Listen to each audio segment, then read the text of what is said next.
তোমার টাকা লাগবে তুমি টাকা নিতে না খুইলে তোমার হাতে কি এটা সোনা?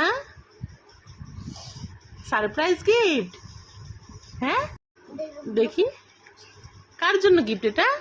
আমার জন্য না না দেখো না হ্যাঁ এই দেখো তুমি কাকে দিবে এই গিফটটা?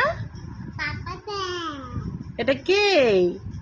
আমার পাপা পাইলে তোতে হ্যাঁ কে এটা? তোমার পাপা? তোমার পাপা কি সাজছে? স্পাইডারম্যান তাই হ্যাঁ কি লেখা আছে এখানে? My dad is my super hero. Super hero happy father's day. I love you papa. তোমাকে দিব না আমাকে দিবে না? না এটা আমার পাপা তাই হ্যাঁ এটা পাপার জন্য? হ্যাঁ তোমাকে দিব না কেমন হয়েছে দেখি গিফটটা দেখি।